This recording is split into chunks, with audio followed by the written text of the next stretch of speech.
Hey, it's Elvis Duran. Just like you, I love listening to podcasts. Sort of like you're doing right now, right? But after you finish, when you're ready to hear the hits, I invite you to check out Z100, New York's #1 hit music station. We play the biggest songs from the biggest stars, like The Weeknd,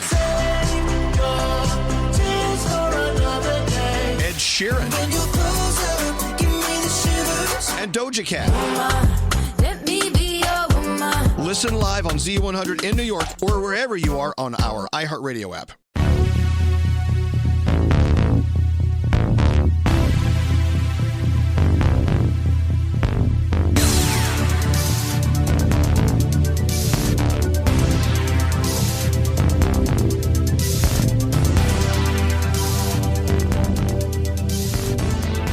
You're listening to 100 Words or Less with Ray Harkins. Greetings one, greetings all. I hope you are doing okay in whatever form you are in, whether it's, laying in the bed being like, what am I doing here? Or maybe you're enjoying a nice walk, or maybe you're driving in a car somewhere in which you can, reflect on the world and just so much going on. But we are here talking about independent music because that is still important to so many of us, even though the world has been upended and so many things are very unstable beneath our feet. But I keep on keeping on. I'm not going to let all these crazy obstacles in so many of our lives get in my way, because I still feel incredibly passionate about independent music, and I know you do too, because that's what we do. We talk to creators, we talk to people who are putting the music out, we talk to people who are documenting this. I was actually having a discussion with a friend about the kind of the purpose of this podcast, and basically it's an audio zine. That's exactly what it is, and it's putting out these interviews, trying to build a context for these people, and trying to be able to express what it is that these people are doing that's valuable to the community, to hardcore, to punk, to DIY music in general. So in case you were looking for a manifesto, there it is. But this week I have Nate Rebolledo, which I'm totally butchering his last name, and I apologize, Nate. But we have Nate. He plays in a band called Xibalba, a great hardcore metal band, whatever you want to call them, but they are heavy, and they've existed for quite some time. I have known Nate for a while. I can't actually remember when I first met him, but he's done a ton of behind-the-scenes stuff as well. He actually does a great, amazing festival called For the Children. It's done every December, where basically you show up to the show, bring an unwrapped toy, and you get in for a discount, and then they donate thousands and thousands of toys to communities in need and kids that may not have a Christmas. It's one of the most special things I've ever seen. I just love it when people take the ideas that they have to support the communities around them outside of the walls of your typical show. It resonates with me so greatly, because I actually remember the first time that this idea occurred to me. It was actually watching Ensign at Showcase Theater in Corona. Tim Shaw, the vocalist, was talking about how it's great that we're experiencing this awesome live event, and we're all jumping on each other and having fun, and experiencing a lot of the catharsis that happens at a show. But take these feelings, take these actions, take these things that you're passionate about outside of these walls. And that's something that's led me throughout my whole life, and I just love it when I can identify that in others. And Nate is exactly that. He was also a firefighter for a while, so we talk a lot about that. But are you doing okay? You can always email the show, 100wordspodcast@gmail.com. Please do me a favor. Share the show with somebody who you think would enjoy it, because that's the best way that this thing gets out there. I don't do any paid marketing for this. It's all word of mouth, and the fact that I have thousands and thousands of downloads for episodes on a week-to-week basis really just, it makes me happy. It's not that I want this show to be as big as Joe Rogan or This American Life. I don't care to be that. I care to be in the people's ears who should be listening to this. Does that make sense? Okay. Let's just talk to Nate, okay? But before we do that, I would be remiss if I did not talk about a unfortunate tragedy. One of the previous guests in the show, and a close friend of mine, his name's Garrett O'Donnell. He was still technically in the band Planes Mistaken for Stars. He has unfortunately been diagnosed with stage 3 throat cancer, I want to say, and I could be completely wrong on the diagnosis, but I know that he is a friend of his, is raising funds for him and his family because it's quite an expensive battle, not only financially, but obviously physically and emotionally. So go to the show notes of this show. I will include a link where you can contribute. I've contributed. So many of my friends have contributed because Garrett is not only a great human being, but incredibly talented musician and probably one of the most unique voices I've ever heard in independent music. So please contribute if you can, even if it's $5. It does not matter. Contribute to him, and hopefully this will see him through, and we'll be able to celebrate in a couple of years when he is with us, and maybe we can have him as a return guest on the show. So please do that. Go to the show notes. But anyways, here's Nate, and I will talk to you, of course, after the episode is over.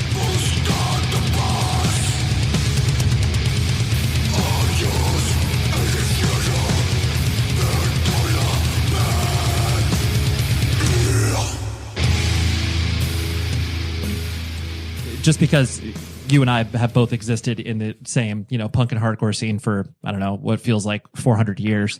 I have no clue where we first met, but I'm going to guess that it's probably obviously affiliated with Chain Reaction in some way. It's one of those things where I was always, once, I became, aware of you and your contributions to the scene, it was, I was always impressed with your, just your hustle, like the fact that you wanted to do things and, because not everybody, as you well know, has that drive, like they just like to go to shows and that's it. Where do you think that kind of like lies within you, because clearly you've done a lot of stuff for so many different people in regards to, hardcore and bands and putting on shows and stuff like that. And especially with For the Children, where do you think that kind of like, I guess, comes from? I think as far as doing shows, I started booking shows when I was about 15 years old. I was in high school. And I started out doing shows out in like the IE showcase. We used to have a place called SOS Project.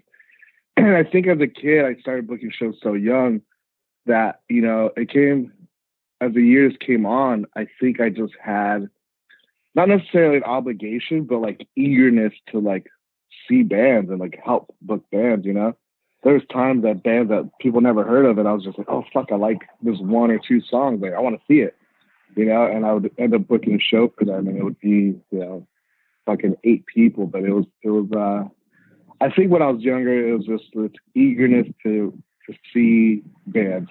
And that's mainly because when I think the same with you, when we first started going to hardcore shows, the internet wasn't like, we didn't have the internet like we do now where music gets so accessible.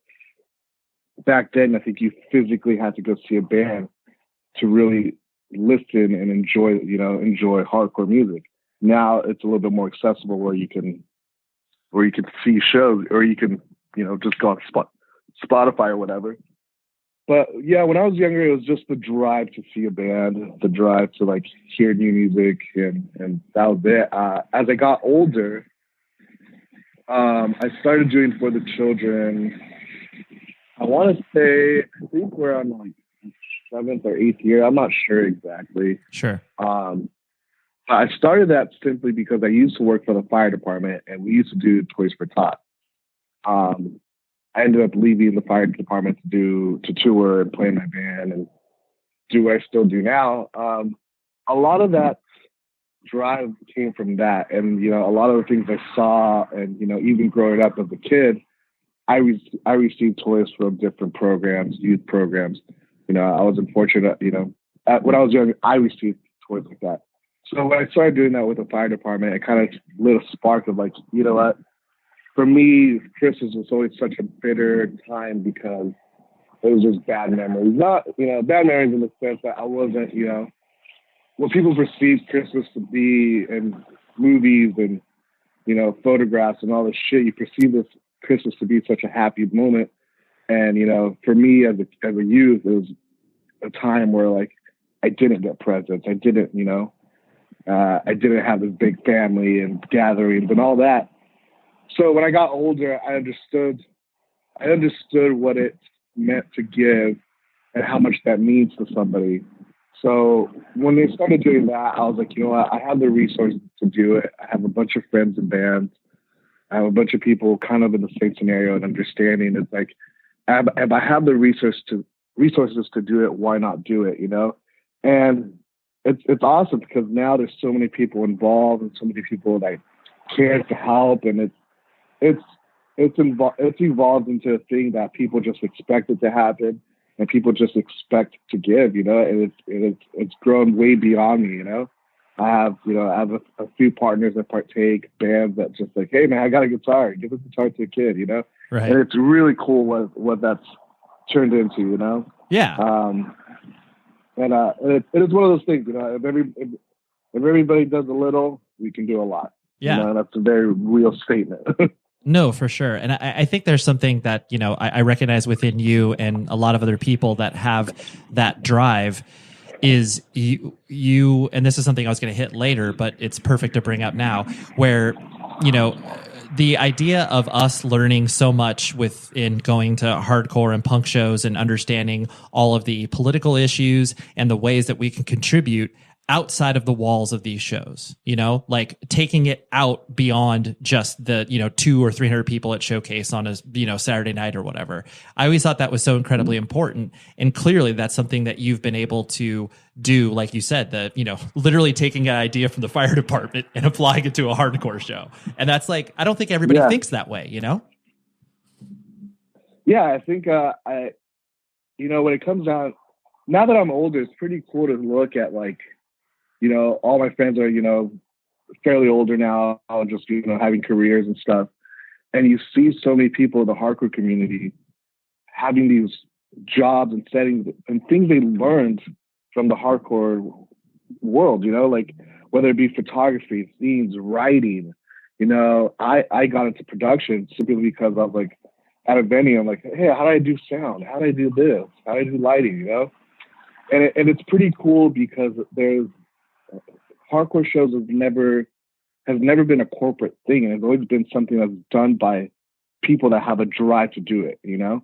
Sure. And whatever section that is in music, they took that and evolved that into being something else, you know. And it's really cool, and I'm really proud of the people, you know, that do things from that evolve to music. And it's definitely a scenario where it's, you know, DIY has it's very real. It's very you know, sometimes you got to learn the hard way, but you do it, you know. Yeah, no, it's very powerful. You know, we'll hit on more of that a little bit later, but, you know, focusing on you as a person, I know that you were, you know, born and raised in kind of the Inland Empire area. Was it specifically in Pomona, or where did you kind of come up? I grew up in Riverside. So when I was born, I was actually born in Montebello.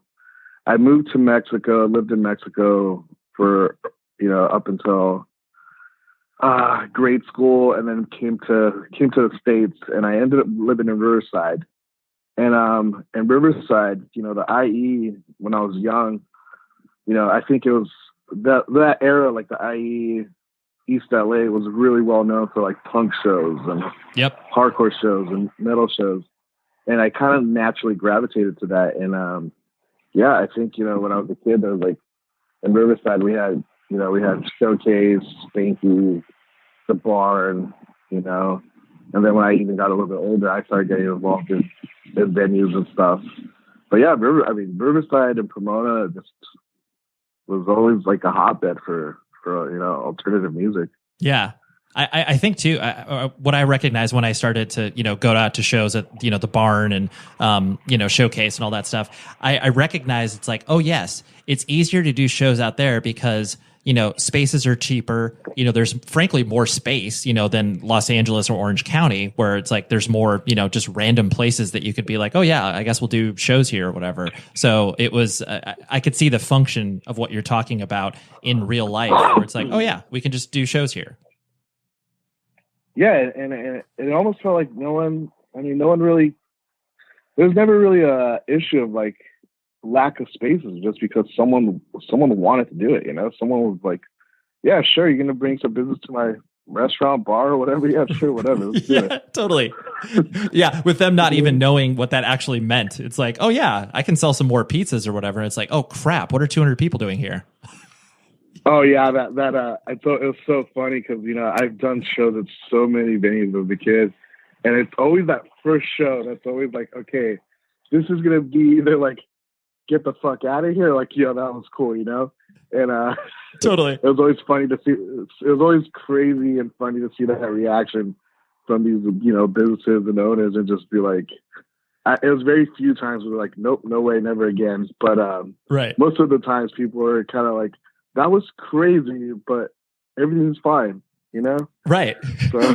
Well, yeah, because like you said, it's the balance between, oh, this is exciting that people that we're getting 200 people to show up on a random Thursday night when I never would have 200 people in here, but then like as long as they don't punch a hole in the wall or ruin the bathroom too bad, like we're okay, we can welcome them back.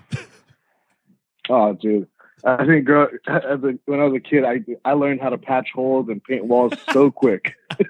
That's amazing. You're like after the cleanup, you're like, don't worry about it. Like the show's over. Just give me an hour. Everything will look beautiful. Yeah, it happens so many times, and they're like, all right, as long as you fix it. That's so good. I love that. And so what was your, since you were kind of moving around a lot as a kid, what was your family structure like? Were like mom and dad with you as you were, kind of traveling to these places, or, was it, what did it look like? When I was a kid, obviously my mom was smart and came to the States and had me here. Yep. She ended up going she's from Mexico. She grew up in Puerto Vallarta, Mexico. And she had me in the States, and then she ended up she was going to school in Mexico, in Guadalajara. So that's where I was living for a while. And while I was living there, obviously she met a guy, had me, had a couple of sisters, and I think as soon as she left Mexico, that's kind of the point where her and my father split up, and he obviously stayed in Mexico, and me and my mother and my sisters came to the States. Ever since then, I've never spoken to my father. I met him once. I was so young when they split up, I really didn't remember him. Sure. To the point that that it didn't seem like a factor that I ever cared for, But I did end up meeting him once later on, when I was a teenager. It was just fucking weird. I was just like, I don't need it, Right. But yeah, my mom went to school down there, and obviously after she finished college, she ended up coming back to the States. That's the IE Riverside. Back in the day, that was like the place where if you couldn't afford to live in LA or Orange County, that's out of the suburbs. Everybody ended up moving to Riverside, where you can actually kind of afford a home or something, Yeah. And it was cool. It was cool. I ended up liking Riverside, but it was also a place where it was fucking chaos. It was, sure. Yeah. I was just going to say you were the idea of being brought up by a single mom and coming to America and like all of these things, and she has to take care of obviously the house and make sure you guys are fed and all this other stuff. It's like that's a lot to take on. Yeah, and I was the oldest. So I'm the oldest of three kids, and I think now that I'm older, I'm able to appreciate what my mother did and kind of understanding like, fuck, that was not an easy job, As a kid, I think that's why I gravitated to punk and hardcore music so much, was because I didn't have a structured home. I didn't have a big family. I didn't have those things that like I felt comfortable with, So, I met so many people in punk and hardcore, and like every weekend, that's all I want. That's all I gave a fuck about. That's all I wanted to do was just like to get away and go see a show. And that became my family. Like, as cliche as it sounds, but the people that I knew when I was 15, 14, going to Showcase Theater, I still know them now, Yeah. It's your community. Yeah. So I guess in a weird way to say it, but it, hardcore music did almost save my life, it gave me a home, it gave me a place to go. And, my childhood wasn't the easiest. It was fairly dark, and I went into these crazy loopholes of just kind of questioning, wondering why my life was this, why I was poor, why I couldn't have that, and I didn't comprehend it until, now that I'm, 32 years old, that, oh shit costs money, Right. So now that I'm older, my mother is a goddamn she's a champion, Yeah. To work multiple jobs, raise 3 kids, push us all to go to college and all that, it's a level of commitment, a level of love that I still don't comprehend how someone does that, Hey, it's Elvis Duran. Just like you, I love listening to podcasts. Sort of like you're doing right now, right? But after you finish, when you're ready to hear the hits, I invite you to check out Z100, New York's #1 hit music station. We play the biggest songs from the biggest stars, like The Weeknd, Ed Sheeran, and Doja Cat. Listen live on Z100 in New York or wherever you are on our iHeartRadio app. Band merch is incredibly important to me, and I know it's important to many of us. And if you have not visited rockabilia.com, you are doing yourself a great disservice. So first off, go to the website. Second off, put a bunch of stuff in your cart. And third off, use this promo code. It gets you 15% off of your order, PC100 words. That is a specific code for this show that gets you that massive discount. And they have over 500,000 items. They have everything you could possibly ever want from so many different bands. It's all officially licensed, high quality stuff. This isn't some horrific bootleg that you buy off of eBay and then you wash it once and then you're just like, oh man, now I've got a black T-shirt with no ink on it, and I feel like an idiot. It's happened to me before, so don't feel bad. But solve that problem by going to rockabilia.com, using the code PC100 words, and supporting a small independent business. These guys have been doing it for 20 plus years. They are just, it warms my heart in so many different ways. So please support the supportive and go to rockabilia.com and use that code PC100 words to let them know that the show sent you. Okay? Buy some merch. Well, and I think to your point too of what you're talking about with the idea of like giving back to not only like the community, but getting involved how you have within punk and hardcore. You essentially feel like you need to pay back what you've been given. You found this community with a bunch of weirdos going into sweaty rooms, and then you're like, I want to do this for other people as well. Whether or not you can actually articulate that, you're just thinking like, oh yeah, I want to do this show. But like that feeling of giving back and what you've taken from it, again, not everybody feels.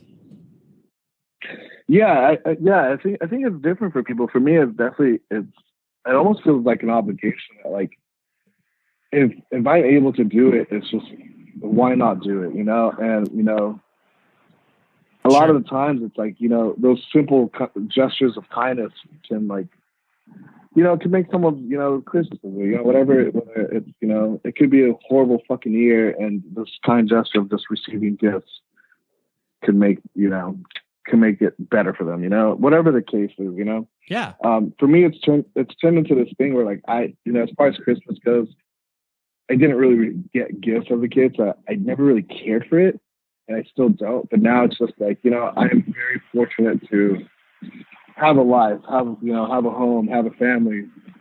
I'm very fortunate to be okay. So, and a lot of the times, okay for some people is not even they're not even at that point, Yeah. So it's hard to see it from a perspective of being in that place and not sometimes feeling a little bit like, what can I do to help people? And a lot of the times they eat away just because it's like, fuck, I wish I wish I knew how to take care of all these issues. I don't, but the point is being is that if I'm able to do something to help, just fucking do it, Yeah. And I thankfully over the years, more and more people have gotten involved, and it's awesome. Yeah, no, absolutely.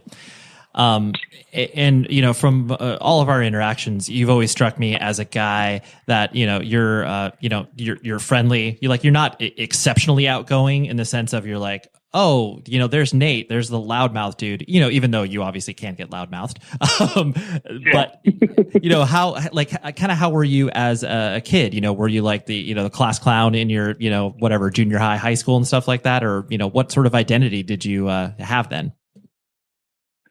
I want to say I was fairly shy for the most part. I was fairly like, I had a very diverse group of friends in high school because I liked punk, so I hung out with all the punk kids.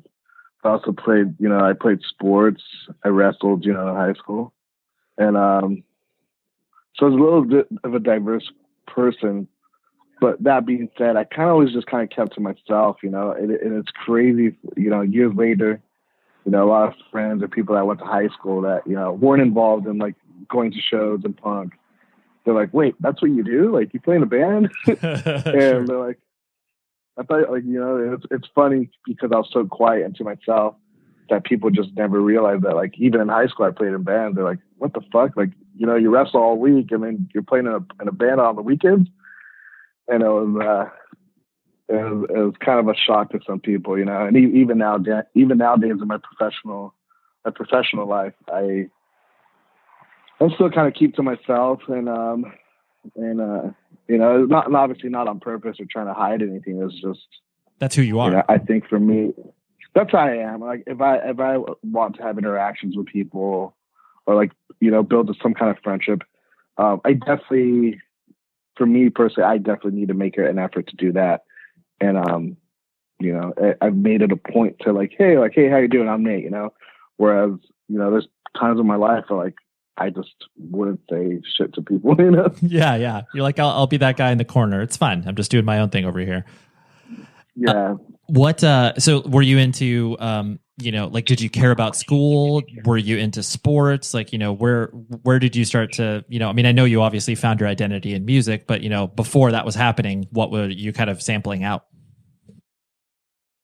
Yeah, school, it's crazy. I grew up with a mother who's extremely strict. Coming to America was like, hey, you got the American dream. And as a Latino, the only way to, reach the American dream, they painted this picture like, you have to go to college, you have to do this, So yeah, as far as schooling goes, I had a mother that, was constantly on top of me about school, constantly like, dude, if I got bad grades, dude, I would not fucking hear the end of it, Right. So it was a weird balance because I was like the worst student, but the best student. So like, I would skip school all the time to go to shows, but, I always got really good grades because, in my house, if I didn't get good grades, I get fucking my ass beat. So, right. There's a motivation beyond the actual getting of an A. It's like, oh dude, I for sure, I'm not going to get beaten by my mother. Yeah.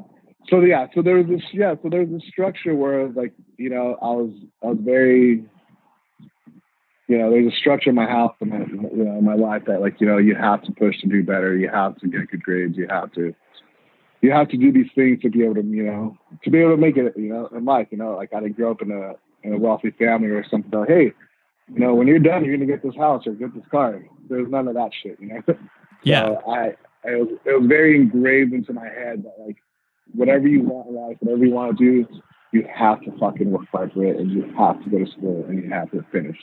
Right. And I did.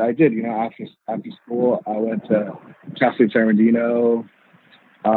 Ended up going into fire department, and I did it. And I think for a long time, with school being such an important part in my mother's eyes, that she was kind of upset with me when I started to kind of leaving everything to just tour and be in a band.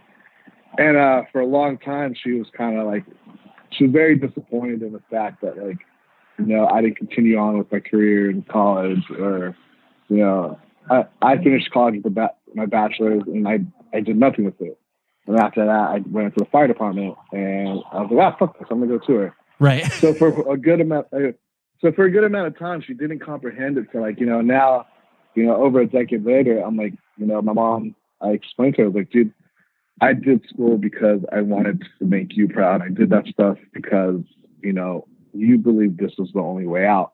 I found a different portion of life where I found happiness and comfort, where like, sure, I don't make $1 million and I don't give a fuck to, but, what I've done in the past decade of traveling around the world and, my job now is, working with the music, and she's like, she understands it and she gets it. And she's like, yeah, that's so fucking cool. It took her, before, up until the last couple of years, she never went outside of California and Mexico, so she's like in awe of all the shit that I've done, Sometimes she's like, oh yeah, are you a rock star? I'm like, no, mom, I play in a band that fucking people like somewhere else in the world, Yeah. So yeah, nowadays she gets it, but going from that, going from a very structured household where school was like the end of all to now, it's it took her time to understand it. But yeah, as far as when I was younger, it was everything. To her, it was everything. And when I was younger, I was like, who cares? Like whatever. But now that I'm older, I understand that how hard she had to work for me to be where I'm at. Sure, absolutely. Well, the perspective of hers was like, there's only one path, and that is, going to school, getting an education, and then at that point, you take the next steps to, be successful, whatever that may mean. But, when you're going on this weird path to her, where it's just like, what do you mean? Like playing in bands, like this doesn't no one I know has ever done this. Like, I can't allow my son to do this, or I'm disappointed that, he's taking these choices that have nothing to do with his education. So I totally, like you said, you can see that and you can understand why your mom was like, Nate, you are a failure. Not like she said that, but Yeah, that's crazy. I think it was up until, obviously the band that actually toured, Xibalba, she never saw my band up until I want to say it was like 2 years ago. Okay. So she went over a decade without seeing my band until, I was like, yo, mom, come watch what I do, like, right. She always saw videos and flyers and all that shit and pictures. I was like, yo, come watch this show. And she was like, that was so cool, She was like, it was so cool to like have my whole family watch our band, It was a cool experience, Sure. For her to be like, this is what I do. It's kind of crazy, but it's taken me a lot of places, Yeah. Well, it's able to put it in perspective in real terms to, her and your family, where it's like, these 300 kids that are showing up to watch you play, like that's undeniable. Like they're like, this is proof to, wow, okay, I guess people care about you yelling into a mic, Nate. Yeah. Right. I'm trying to think. We played a show. It was us in Behemoth at the Fox Theater. So I think it was sold out, like 5,000 people. Oh, sure. So it was like the show that I was like, oh yeah, you can come to this one, because we know it'll be good. I've never been to Xibalba. Yeah, because I was like, okay, my mom, my family's gonna be safe. Because, most Xibalba shows are just kind of fucking chaos. So okay, this one was like, there's seating and stuff. Right. There's a green room. We could put them somewhere. Yeah. Right? Yeah. Yeah. So right. I took her to that show. Yeah. I'm not going to, I mean, obviously the Showcase Theater didn't exist, but it's like, yeah, bringing parents to the Showcase Theater, it's like they have to eat at Honey's for like 4 hours before you play. And other than that, there's nowhere that they can be. Oh yeah, dude. When I was a kid, it was some of our first shows were at Showcase. Yep. And it was funny. So the reason I was able to go to shows a lot of times, when I was like, I started going super young. I think I was like, 14 years old, and that time of Showcase era was just fucking crazy. And at that time, I remember what was it, like Face Down Records and all the Christian metalcore bands. Yep. And like hardcore bands, like that was like. It was like that time was kind of running simultaneously with the punk show. So I'd always be like, oh, I'm going to a Christian show. And she'd be like, okay, yeah, go. That's fine, And, that was kind of my gimmick for a couple of years to be like, to be super young and to go to these shows. Yeah. Dude, I love that. Yeah. Any way you can kind of make your family feel safe to the thing of what you're doing, where it's just like, oh yeah, like, you know, it's essentially kind of like church, except there's live bands. Yeah. Yeah. I was so young that she just didn't cut, you know, I don't even think she knew what the fuck punk was, you know. I think she was just like, huh? Yeah.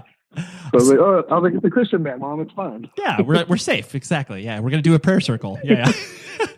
What? How did you even get exposed to that in the first place? I mean, because like you said, you know, you're the oldest sibling, and usually, you know, not usually, but there are times in which, you know, older siblings show music to younger siblings, and, you know, kind of start to take them to their first shows. Did you just kind of discover it, you know, as you were in high school and some of your friends were doing it, or how did you discover it?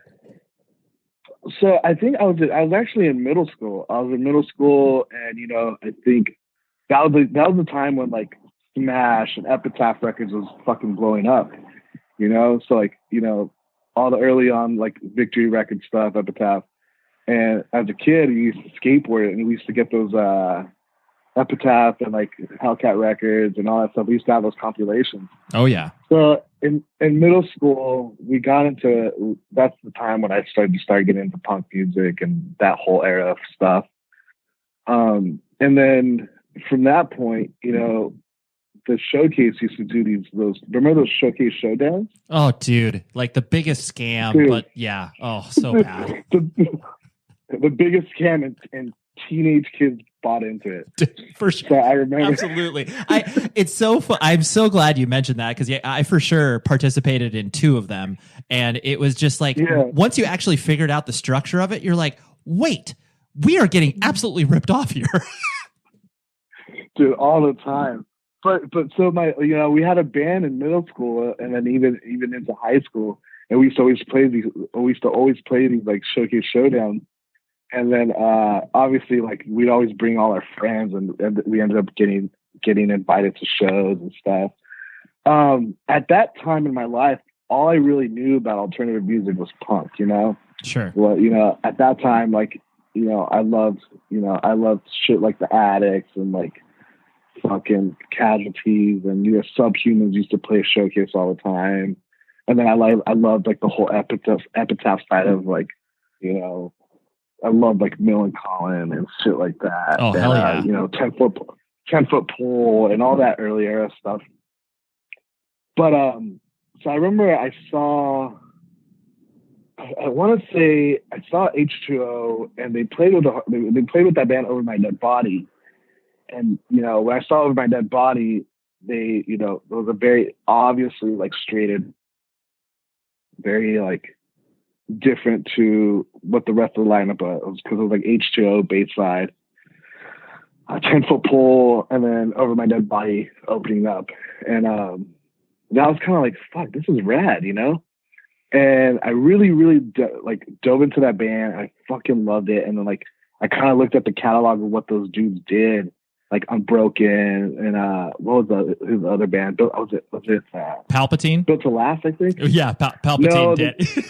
The only reason I selfishly mentioned Palpatine is I put out their 7-inch, and then Over My Dead Body blew up, and they broke up. Yes.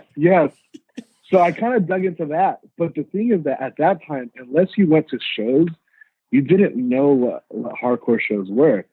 And so when I was a kid, you know, obviously my mother worked all the time, and she had to have me somewhere. So like after school, I stayed at the after school programs, or like the after school YMCA programs. And this was in middle school. And I met a buddy of mine who actually worked for the YMCA. And his name was John. And he's like, what the fuck? You have an Over My Dead Body shirt? And I was like, yeah, man. Like, I love it. I just saw this band. They're still rad. He's like, oh, do you like hardcore? I was like, I like punk. He's like, but do you like hardcore music? And I was like, I don't know what that is. I was like, I guess, yeah, I like Over My Dead Body. You know, like, you know, at that time, you know, I was just like, yeah, sure. And my buddy John, who's obviously older, he was an adult. He's like, oh, dude, that's awesome, man. And he would just kind of give me records, and he made me all these compilation CDs and stuff. I think one of the first ones he gave me was like a you know, a bunch of burnt disc and vinyl. But he put a bunch of shit on there from, like, I think at that time it was like Kill Your Idol is one. The one with like Champion. Nice. Just like all the Indecision records, like kind of like stuff. He showed me all that. And when I got into high school, I still ended up, continued, actually ended up started to work with the YMCA and kind of built a relationship with my friend John. And my freshman year of high school, he'd just be like, he knew my mother because, he would pick us up to take us to school or drop us off from school. And he'd just be like, hey man, like, you want to go to the show? And my mom's like, yeah, sure. You gotta go. So it was cool. Cause like at that time, there was this like huge, at least in Riverside, there was like a group of people. There's like, the Corona kids, there was like Chino kids, the Pomona kids, and all those older dudes kind of all hung out together. So I would go to these shows and meet these older dudes. I would just say, hey, like, yeah, sure, I'll give you a ride. No worries, no worries, bud. And, so I just got involved with that. Just kind of like, luckily I was fortunate enough for like, these friends I made and John that would just kind of take me under their wing and just show me music and take me to shows. And at one point, the YMCA we worked at, we had this empty warehouse that was just sitting there. And then John's like, hey, like, what do you think we did shows? Like, you want to do some shows? And I was like, hell yeah. That's amazing. So we at the YMCA, a gymnastics room. There's like the floor is all padded and shit. It was funny. We ended up booking the two first shows we booked. So the first one was a Knife Fight, Mother Speed. Who else was on it? I can't Mugre, I think. That was the first show. And then the second show was a show, it was my buddy Scott, who played with Xibalba as well. He's like, I ended up making friends in all these cities. And he's like, hey, like, let's book this, a bunch of bands. Like, I think at the time I wanted to say it was like Shook Ones, Sinking Ships. I can't remember. It was like a plethora of bands, like a bunch. I think all the rivalry record bands were like in the early 2000s, mid 2000s were like doing well. Sure. So we ended up booking this fest called, originally was supposed to call it Chino Fest, but because those dudes didn't have a place to do in Chino, we called it Not So Chino Fest. And it was just like 10 bands, booked this fest. And that's actually where SOS booking started. This place that we called it the SOS Project. And from there, I just continued. You just kept doing it. Yeah. I've never stopped booking shows since that moment, That's incredible. But that's how I got involved in the music side of things, And I mean, obviously we've known each other for music for a long time, and same way that I've met everybody else, just being at shows and then, Yeah. I think Well, I think it's like, the people that stick around are obviously the ones that, get really involved, whatever that may mean, whether that's them putting on shows, putting out records, taking photos, whatever it is. Like the more involved you are, frankly, the longer you stick around and the more people you obviously get to know, older, younger, because, I mean, I'm 39, you're, in your early 30s. So generationally speaking, we're of different quote unquote generations, hardcore speaking. Yeah. But it's like, you don't feel like that once you hit, in your late 20s. It's like, oh, everyone feels like the same age because we've been doing this for like 10 plus years, Yeah, exactly. But it's really, it's just a funny notion. I was going to, talk to you about because I know that, like you mentioned, you were a firefighter for years. And like you said, after you graduated, college, that was, your next not logical step, your next step. What kind of drew you to that? Because I mean, clearly that's an intense profession, and, not something to be taken lightly. How did you kind of like get into that? So even in high school, college, I fucking hated school. I still fucking hate school. Sure. I only did it because my mother was just always on my ass about it. And I was just thinking to myself, I really want to do something different. And, this is a couple of years after 9/11. And I was just like, fuck, like, I would love to do that. Like, you see firefighters, like, dude, like, that's the coolest fucking job. That's the coolest, most humbling thing that anybody can ever do. Where I grew up in Riverside, I lived a block from a fire station. And my senior year of high school, they had, like the Fire Explorer program and stuff. And I always kind of just went, when I was in college, I was just like, hey man, like, how do I get involved? Like, how do I do this, And the first couple of times, like, oh, just come to the meetings. And me not understanding what it is to like become a firefighter. You go to fire science school, you go to EMT school, paramedic school, all that stuff. I was just kept, I just kept showing month to month, and they're like, it was like, I remember the guy that was in charge of like the volunteer program was his name was Ian, and he's like, hey man, is this like something you want to do? I'm like, yeah, that's why the fuck I'm here. And he actually took me under his wing, and it was awesome. He was like, all right, man, this is what you have to do, A, B, C, to get into this. And it was really cool because, I was doing this at the same time I was going to college, because I did college just because I had to fucking do it. But I really gravitated to firefighting. And so, I think, it was, sometimes the one thing I did learn from that portion of my life is that, if I do want to do something with my life, I just got to fucking knock on the door and ask, and just try. And that's what I did, and thankfully, the fire departments, firefighters are naturally just very educated, very friendly, and very humble people. Where in the sense that, like, I'd show up to the station, and I started as a volunteer. They sent me to like a fire academy, and then I went to EMT school and all that. But anytime you're there at the station, you're just like, I would just sit there and ask questions like, how do I do this? How do I do that? How can I do better than this? And it's a profession where it's not a profession where they withhold information. It's a profession where like they want you to know all these things, all this information, because it's what's going to save your life or save another person's life. So I kept doing that. I ended up working as a seasonal firefighter, and I did that for 4 years, and I loved it. But this was also the same time where Xibalba started, you started touring a ton. Yeah. We started playing shows and touring. It got to the point where getting tours offered where I physically couldn't do both things. And I was just like, all right, I'm going to take a year off and just go on tour, because it's like a life dream. We got offered Europe. And I was like, fuck, it's like a life dream to go to Europe. I've never been to Europe. All right, I was going to take a year off and then come back. And I just never came back. Right. Yeah. Usually those like, oh, I'll go back to college or whatever. And it's just like, well, oh no, some other opportunities open up. So yeah, but that's honestly, yeah. I mean, you being a firefighter and hearing, your kind of ethics in your story, it makes total sense, because you were obviously that community aspect, that, sort of giving back aspect of what is important to you is clearly replicated in being a firefighter. You are of service to the people in your community and literally trying to help them and being these first responders. So like, I get why you enjoyed it so much. Yeah, I love it. It's a great gig.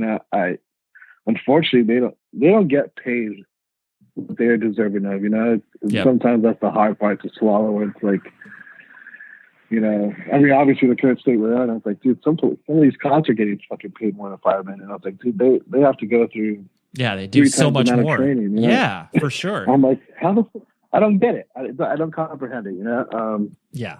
But I guess it is what it is. And hopefully that's going to change, Yep. I hope so. For sure. Well, it's the same argument of teachers, it's just like, yeah, teachers should get paid as much as like doctors and lawyers or whatever. It's like, no, we're going to give them $40,000 a year. It's like, are you kidding me? What are you doing? that like, honestly, that blows, like, yeah, I guess going back to the same thing, it's like, how are you going to justify paying a teacher that much? Yeah. It's like, the amount of schooling and training and stuff they have to go and information they have to retain to teach kids. It's like, dude, how do you justify starting them off at $40,000? Like, yeah, come on. It's terrible. Yeah, no, for sure. Hey, it's Elvis Duran. Just like you, I love listening to podcasts, sort of like you're doing right now, right? But after you finish, when you're ready to hear the hits, I invite you to check out Z100, New York's #1 hit music station. We play the biggest songs from the biggest stars, like The Weeknd, Ed Sheeran, and Doja Cat. Listen live on Z100 in New York or wherever you are on our iHeartRadio app. And so kind of, as you, like you mentioned, when you were doing shows and, starting SOS booking, it clearly like Xibalba isn't your first band from that perspective. You played in probably, bands before that, but obviously like didn't do anything in the same level as Xibalba. Yeah. What were some of your first, musical projects that were probably obviously pretty terrible? So the band before Xibalba, it was actually 3 of the members of Xibalba. We used to play in a band called Out of Heart. That was more of a like, at that time when we did that band, all I listened to, I loved like bands like Stay Gold and Faded Gray. Oh yeah, and that whole Indecision catalog. Like, so that was more in that kind of feel for a band. We did that when we were in high school, and then I think at the same time we're all super into like Disembodied and Unbroken, and we obviously grew up watching like Martyr AD and Throwdown and that era of music. And at that time when we started Xibalba, it was during that time where like there wasn't that many bands like that. It was all at that time all I remember was like Champion, like the whole like Rivalry Records type of bands, like it's like melodic, kind of melodic old school. And it's funny, just you mentioning Faded Gray. Lance is a firefighter, the vocalist, right? That's awesome. Yeah, it's funny because like you, him, and then George Pettit, the vocalist from Alexis on Fire, he's also a firefighter, and it's just interesting because awesome. and I know Andy from Die Hard Youth, he's a firefighter, so it's just so interesting that so many people from hardcore, where it's like, you very rarely hear, hardcore kids being like, man, I can't wait to become a cop. Like that doesn't happen. Whereas firefighters is way more popular. Yeah, it's a way cooler job. Absolutely. Yeah. Anyways, but sorry, go, you were into the melodic hardcore side of things. Yeah. So we went, like at that time we played in a band called Out of Heart.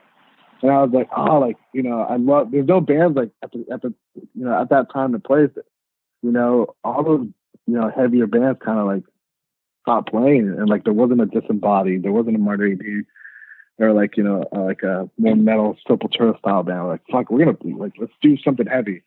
And that's how that started. And but yeah, before that, I think Out of Heart, I played in a band called Rome in middle school, freshman year of high school, and that was more like I think that was more straight up just like early like Under Oath, like Snap. All we listened to was like Under Oath, Snapcase, Refuse, very like melodic and artsy and shit. Oh, nice. That's funny. but yeah, that was my first style of band. Obviously, I don't even think we have recordings, but it was horrible. Well, yeah, your first band should be. It was bad, but that was the band that we would actually play like Showcase Showdown and stuff with all the time. And yeah, I think yeah, but I mean, for all intent and purposes, like Xibalba is obviously your most serious. Like you got out there and obviously put out records and toured and stuff like that. Yeah. And kind of, what you were talking about in regards to, taking a year off and, pursuing touring and stuff like that. And, once Xibalba had, a foothold within the context of people actually caring about what you were doing musically, was it weird for you to have people, I guess, pay attention to your band and, because you sing in the band, like kind of took that, sort of center stage, like all of a sudden people knew you as Nate from Xibalba as opposed to this kid who just, put on shows or whatever. Was it hard to kind of adjust to that attention, or was it like, it's okay, I was able to manage it? It was weird, but not weird because of the attention, or just like, I think I'm a fairly friendly person. I think from an outside perspective, I could come off as standoffish, but I think once you come in close range with me, I'm like, hey, how you doing, man? I'm like pretty easygoing. So as far as like, attention, it's fine, but it was more of just like weird for us to travel and play in a band. So it wasn't weird. The attention wasn't weird, but the fact that we were there, it was weird, like to me, it was so surreal. Sure. Because everybody in the band before we played in Xibalba, none of us ever traveled. None of us ever left, besides going to our, Mexico, or like our drummers from El Salvador, none of us ever left California. So for us, the tension was weird simply because it was so fucking weird and surreal to be playing in a different state, first of all. Mm-hmm. And then when we got to different countries, I was like, this is weird. Yeah, you're like, this doesn't make sense at all. It was a culture shock. And it was a culture shock. That's the best way to describe it. It was a culture shock. And it was just like, the tension was just like, whoa, like, cool, we're stoked that people like us, but for us, this is way different than we've ever, I remember the first time we played a show outside of California that we flew to was This Is Hardcore. And it was funny because 3 of the members at the time in Xibalba have never flown.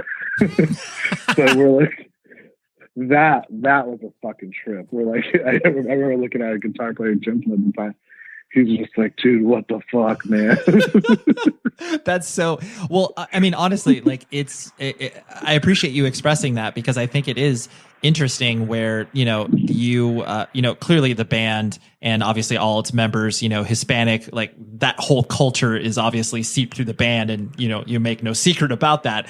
And like you said, the notion of like, oh yeah, because most of us have come from, families with lower socioeconomic means, we weren't traveling. So the idea that my dumb hardcore band can put us on a plane makes no sense. Yeah, I was like, what?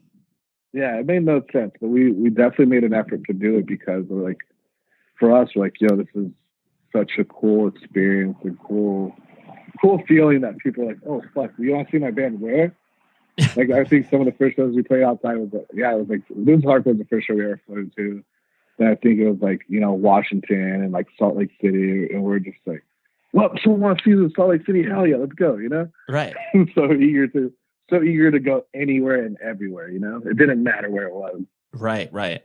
And did you, as you started to get out there and, people were paying attention to you, did you feel that, I wouldn't even say a responsibility, but, because, hardcore is obviously, less so now, but is still dominated by, white people, and that whole, notion that, it just matches, what I guess society at large is, as far as being a white dominated thing. Did you feel any sense of responsibility? And again, I use responsibility in maybe air quotes, that, people were looking at you guys and being like, oh, like, this is cool. This isn't just, 4 or 5 white dudes on stage again. Like, this is something that is a little bit, different, or quote unquote outside the ordinary.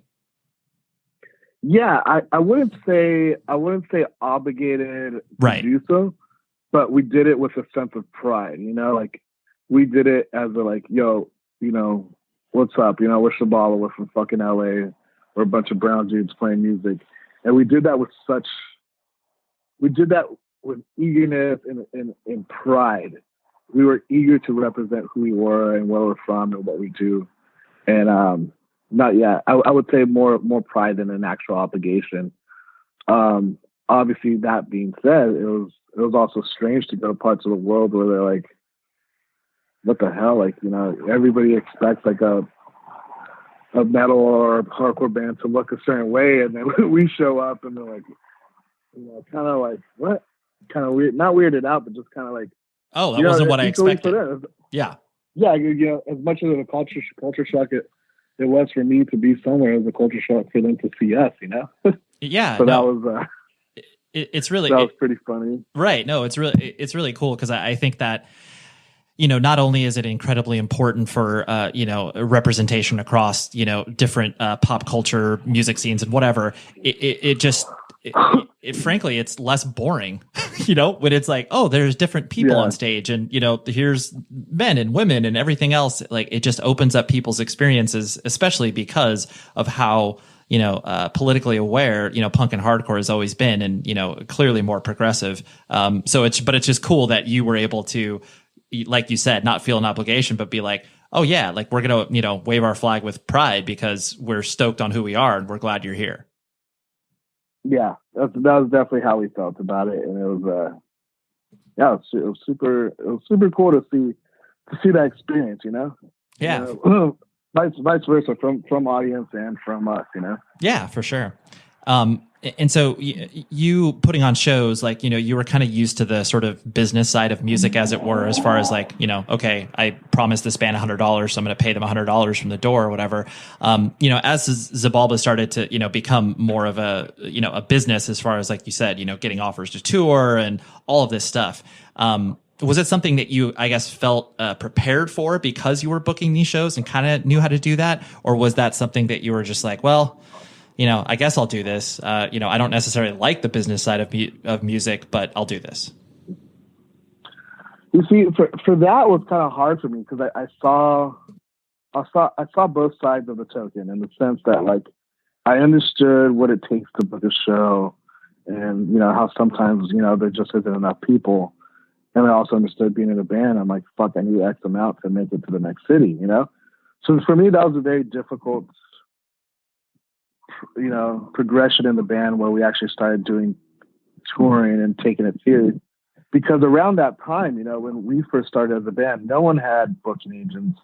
That shit didn't exist, Right. So when we got to the later years, where playing and touring was a very prominent thing, I had to actually take it serious and be like, oh fuck, I can't just go play a show and be like, yeah man, just pay me whatever. I couldn't have that outlook. Right. Yeah.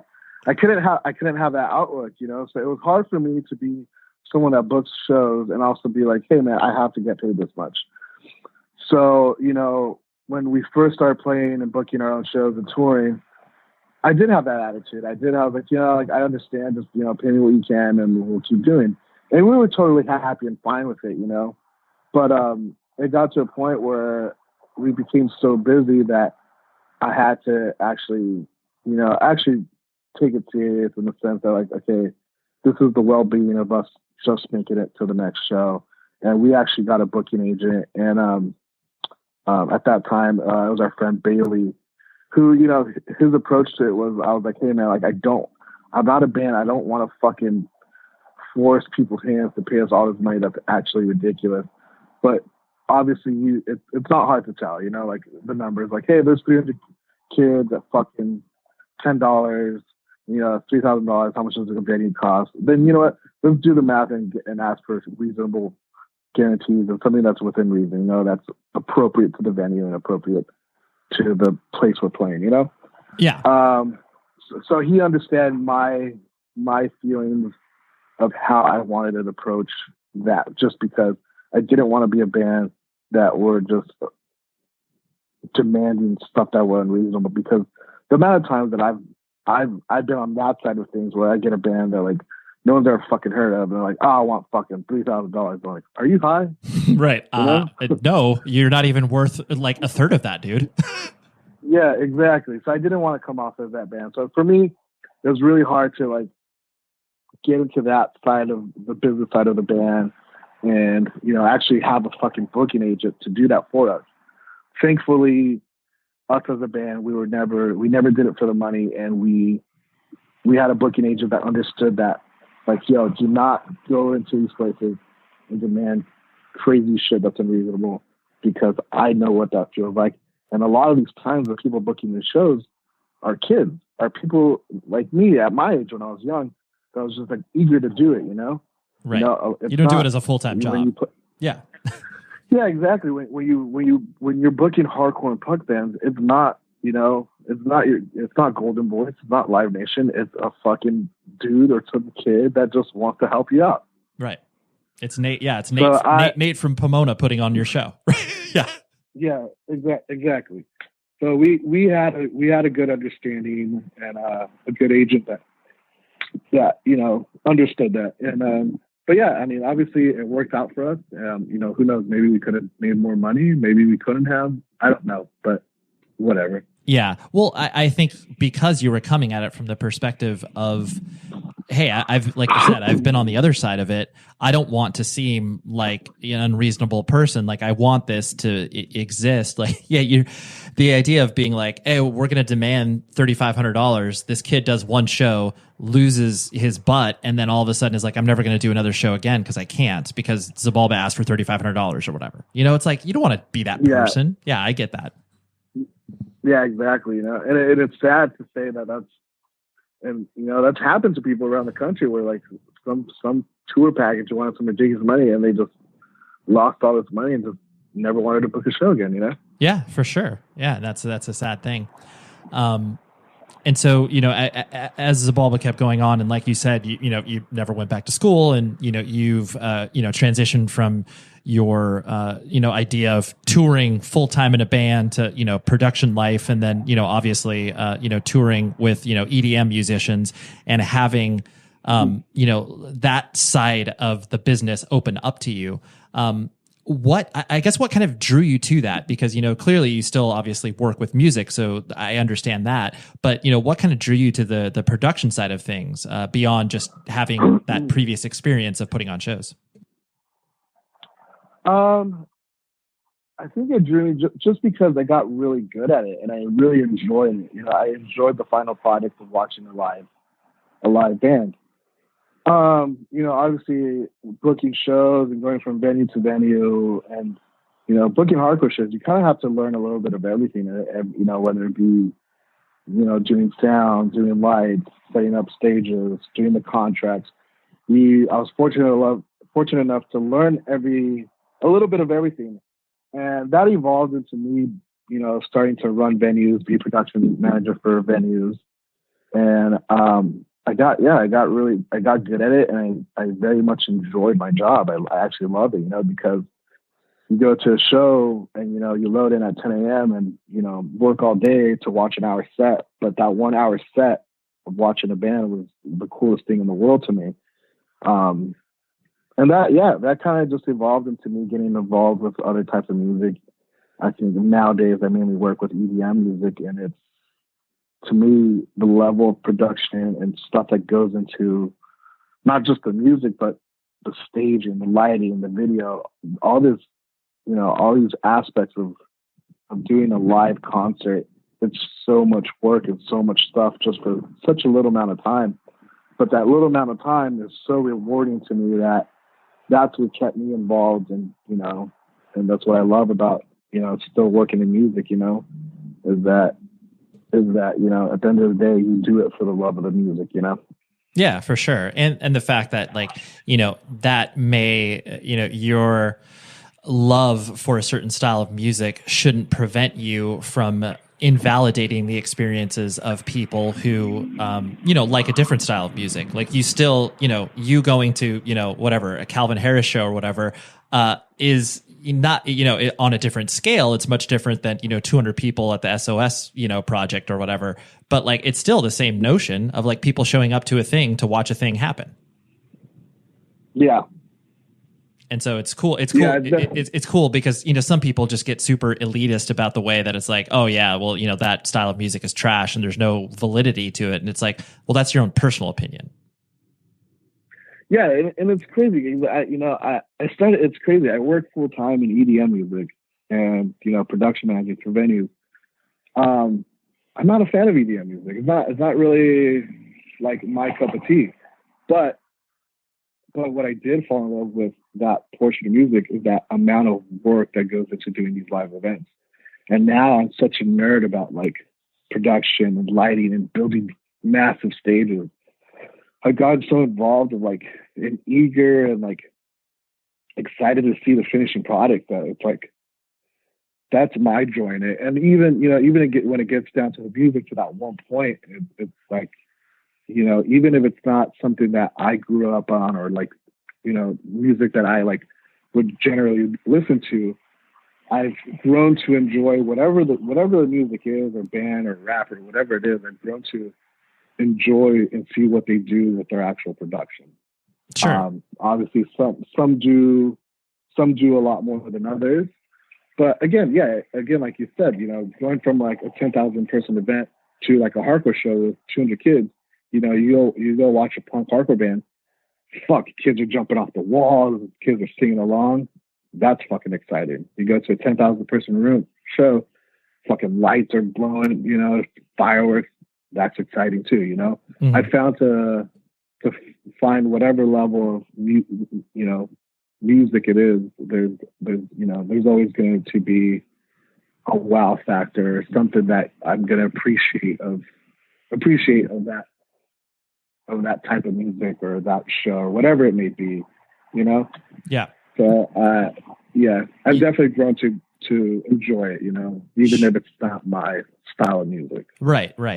Well, and I mean, you could easily draw a straight line, obviously, to one of the most popular, artists in EDM music with Steve Aoki. And like, he's a hardcore kid. Like and all he has done, I mean, he's obviously put a lot of hard work into it, but he has just taken the mold of what he was doing in, This Machine Kills and being like, oh, this is, yes, like stage dives at an EDM show before he was doing it was a weird concept, but he's like, yeah, this is normal for me.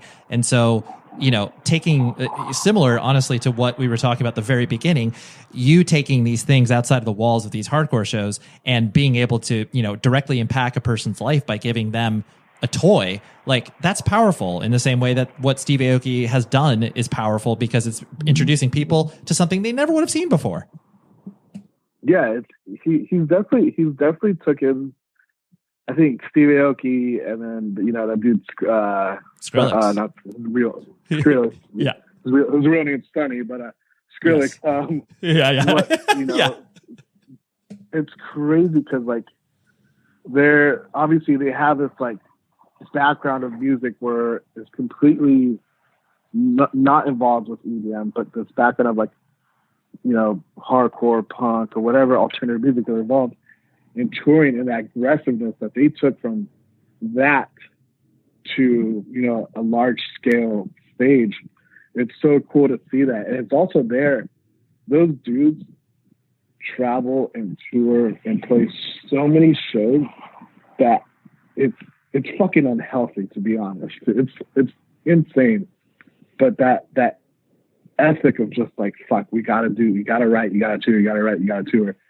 And it's pretty cool to see that from, an outside perspective, that like, cool, they, like coming, not being the same person, but coming from the same kind of background, be like, yeah, that's how I felt when when my band was younger. Fuck, let's tour, keep going, Yeah. And it's pretty cool to see the structure of things they've done over the years.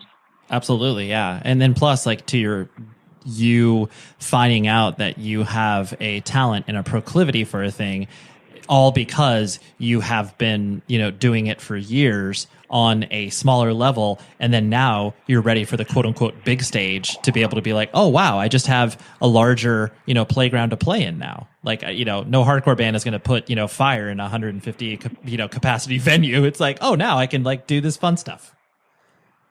Yeah. Yeah. No, it's really, really definitely cool. Well, Nate, thank you so much, dude. Honestly, I really appreciate you, being so open and walking me through all this stuff because, you've led an interesting life, and I appreciate you sharing it with me. Yeah, no worries, man. Thanks for the call.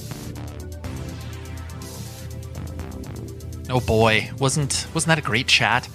I just, like I said, Nate warms my heart. I just really, really enjoy who he is as a person and what he tries to bring to the hardcore and punk community, and making sure that, people of all shapes and sizes are not only properly represented, but taken care of, and bringing the messaging of what we have in this awesome hardcore DIY scene out into the real world. So I just love that when you see the action put forth on that. So thank you very much, Nate, for coming on the show. And next week, I've got a great chat. Another one, of course, week after week, just keep coming at you. This one is with Rob Fish, who played in bands like Resurrection and 108, and currently plays in a project called Every Scar Has a Story.